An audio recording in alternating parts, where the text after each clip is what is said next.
Hi, இன்றைக்கி நம்ம என்ன பார்க்க போகிறோம்னா வாழைத்தண்டு சூப்பு தாங்க. இந்த வாழைத்தண்டு சூப்பு செய்யும்போது என்னால் வீடியோ எடுக்க முடியல, டைம் ஆயிடுச்சு, டக்குன்னு வச்சாச்சு. ஆனால் நான் என்னென்ன போட்டேன்னு சொல்கிறேன். வாழைத்தண்டை பொடியாக கட் பண்ணி எடுத்துக்கிட்டாச்சு. அதில் வந்து ஒரு 6-7 சின்ன வெங்காயம், ஒரு 6 பல் பூண்டு, சின்ன துண்டு இஞ்சி, 1/2 ஸ்பூன் மிளகு, 1/2 ஸ்பூன் ஜீரகம்.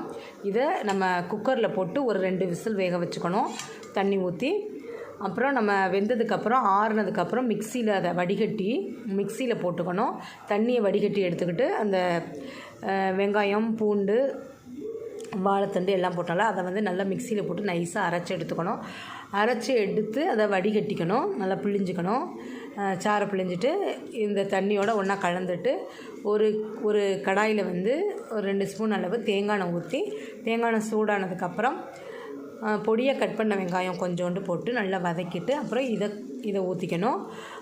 ஊற்றி நல்லா ஒரு கொதித்ததுக்கப்புறமா 1 ஸ்பூன் அளவு கார்ன்ஃப்ளவர் மாவு இருக்குது பார்த்திங்களா, அதை தண்ணியில் கலந்துட்டு இதில் ஊற்றிடணும். அப்போ தான் கொஞ்சம் திக்காக இருக்கும் குடிக்கிறதுக்கு.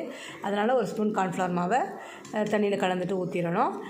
கொத்தமல்லி, கருவேப்பிலை இருந்தால் லாஸ்ட்டாக தூவுங்க, சூப்பராக இருக்கும். நம்மள்கிட்ட இன்றைக்கி மல்லி இல்லை, அதனால் கருவேப்பிலை மட்டும் இருந்துச்சு, அதை போட்டிருக்கேன்.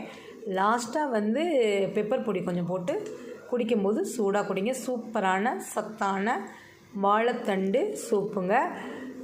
யாருமே வாழைத்தண்டு சாப்பிடாதவங்க கூட இந்த மாதிரி சூப் செஞ்சு கொடுங்க, சாப்பிடுவாங்க. ரொம்ப சின்ன பசங்களுக்கு வந்து இந்த அந்த கார்ன் இருக்குது பார்த்திங்களா, கார்ன் சிப்ஸ்னு, அதை நீங்கள் பொரிச்சிட்டு இதில் போட்டிங்கன்னா கூட சூப்பராக இருக்கும் சாப்பிட்றதுக்கு.